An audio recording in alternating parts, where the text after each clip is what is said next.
April 1993. A pickup truck sits idling in the parking lot of the Palace of Auburn Hills. Inside, Dennis Rodman holds a loaded rifle to his head, his finger on the trigger. This is the moment the world's most colorful athlete decided to end it all. But what happened next changed everything.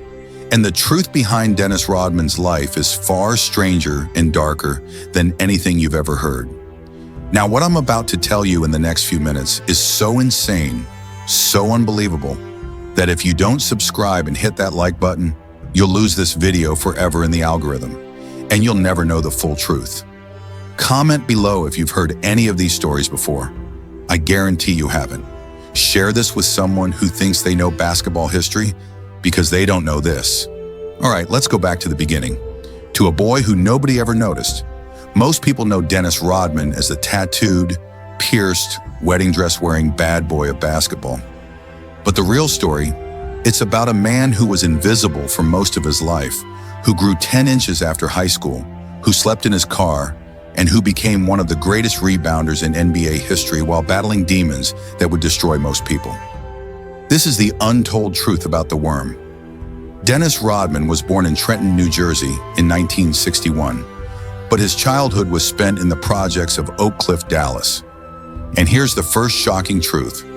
His father, Philander Rodman, abandoned the family and moved to the Philippines, where he fathered an estimated 29 children. 29. Dennis never had a relationship with him, but it gets worse. His mother, Shirley, worked multiple jobs to support Dennis and his two sisters. She was barely home. Dennis became invisible in his own home, overshadowed by his sisters, who were both exceptional basketball players. He wasn't good at sports. He wasn't good at school. He was painfully shy, so quiet that people forgot he was in the room.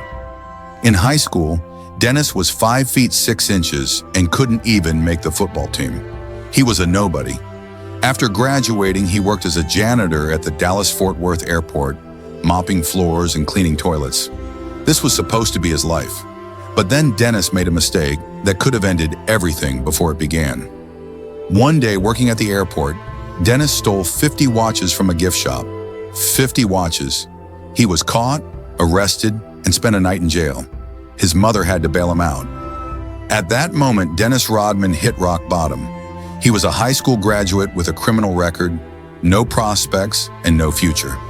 He was 20 years old and going nowhere. But then something happened that doctors still can't fully explain. Between ages 19 and 21, Dennis Rodman grew 10 inches. 10 inches. He went from 5'6" to 6'4", then eventually to 6'7". His body was transforming, but he had no idea what to do with it. A friend suggested he try basketball at a local community college. Dennis hadn't played organized basketball since he was cut from his high school team. But now, with his new height and his long arms, something clicked. He started playing at Cook County College, and suddenly the invisible boy could be seen. He wasn't just good, he was dominant. Dennis transferred to Southeastern Oklahoma State University, an NAIA school that most people have never heard of. And here's where the legend really begins. In 3 years at Southeastern Oklahoma, Dennis averaged 25.7 points and 15.7 rebounds per game. He led the NAIA in rebounding twice. Scouts started showing up to watch this strange, quiet kid from nowhere who played like his life depended on every rebound. In 1986, the Detroit Pistons selected Dennis Rodman with the 27th pick in the second round. Nobody expected much. He was from a tiny school. He was already 25 years old, ancient for a rookie. But Dennis had something nobody else had: hunger. He wasn't talented like Michael Jordan or Magic Johnson. He had to outwork everyone, every single night. And he did. Dennis became the ultimate defensive specialist, the greatest rebounder of his generation, and a key member of the Bad Boy Pistons, who won back-to-back championships in 1989 and 1990. But success didn't bring Dennis peace. In fact, it made everything worse. Remember that pickup truck in April 1993? Let's go back there. Dennis was in the parking lot of the Pistons arena with a loaded rifle. He'd been drinking. He'd been crying. The pressure of fame, the expectations, The constant noise in his head, it was too much. He decided to end it. But here's what really happened, and this is the part most people don't know. As Dennis sat there with the gun, he had what he later described as an out-of-body experience. He saw himself from outside the truck, and a thought entered his mind. If you do this, you'll never know who Dennis Rodman really is. That thought saved his life. Dennis put the gun down. He didn't pull the trigger. But what happened next is even more remarkable. Instead of getting help, instead of checking into therapy, Dennis made a decision. He was going to stop being who everyone expected him to be. He was going to become himself, whatever that meant. And what it meant was the birth of the most controversial athlete in sports history. Within months of that suicide attempt, Dennis started changing. He dyed his hair blonde, then red, then every color imaginable. He got tattoos covering his arms. He got piercings. He started wearing women's clothing in public. In 1996, he showed up to a book signing wearing a wedding dress, claiming he was marrying himself. The media called him crazy. Fans didn't know what to think. But here's the truth. Dennis wasn't having a breakdown. He was having a breakthrough. For the first time in his life, he was being authentic. The shy, invisible boy was gone. In his place was someone who didn't care what anyone thought. But the NBA didn't know what to do with him. The Pistons traded him to San Antonio in 1993. The Spurs couldn't handle him and cut him loose after one season. Dennis Rodman, two-time NBA champion and Defensive Player of the Year, was considered unmanageable. His career seemed over at 34. That's when Phil Jackson and the Chicago Bulls called. The 1995-96 Chicago Bulls needed one thing: a rebounder who could do the dirty work while Michael Jordan and Scottie Pippen scored. Phil Jackson, the Zen master coach, believed he could handle Dennis Rodman when nobody else could. He gave Dennis freedom. Miss a practice to go to Vegas? Fine, but be ready for the game. Dye your hair green?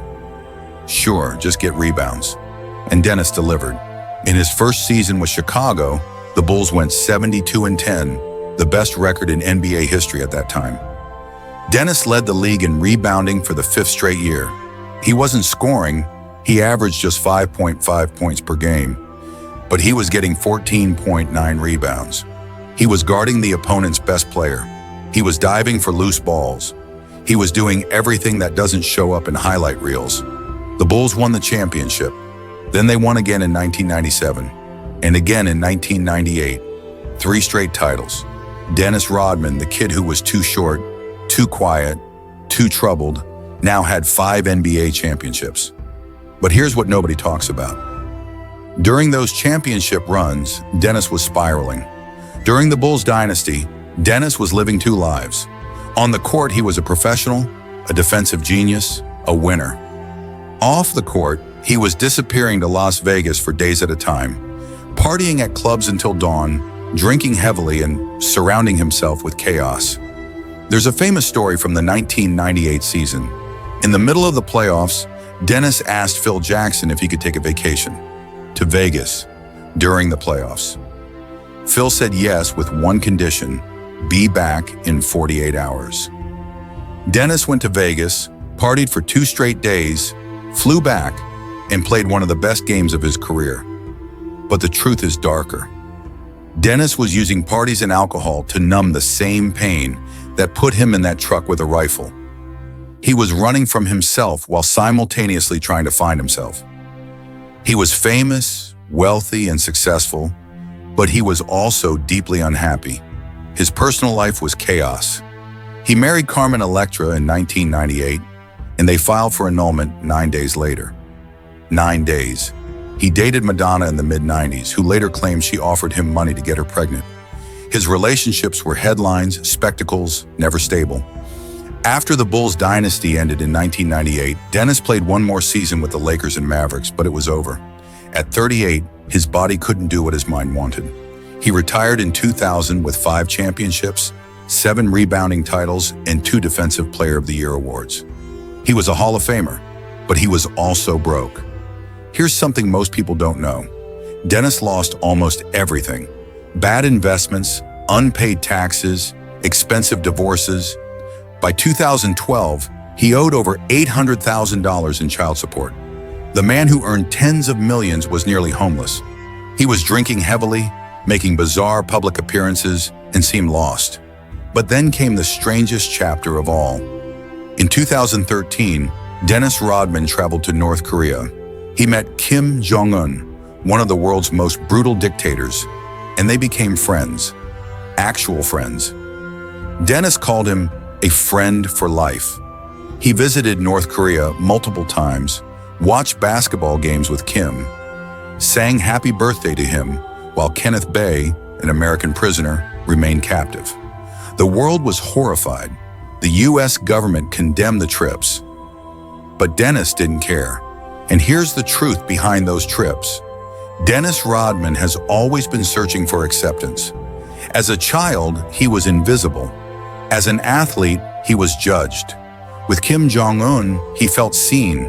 It doesn't excuse the moral implications, but it explains the psychology. To this day, Dennis defends those trips, claiming he was building bridges. Critics say he was being used by a dictator for propaganda. The truth is probably somewhere in between, but it shows that even now, Dennis Rodman remains the most unpredictable, controversial figure in sports history. So what's the real Dennis Rodman? Is he the invisible boy from Oak Cliff? The defensive genius who won 5 championships? The wild man in a wedding dress? The troubled soul who almost ended his life? The unlikely diplomat? The answer is, he's all of them. Dennis Rodman never fit into anyone's box because he was never meant to.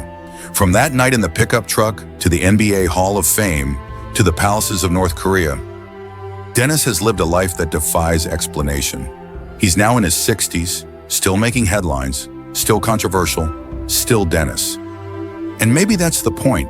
Maybe the hidden truth about Dennis Rodman isn't about the wild stories or the championships. Maybe it's about a man who refused to be invisible ever again, no matter the cost.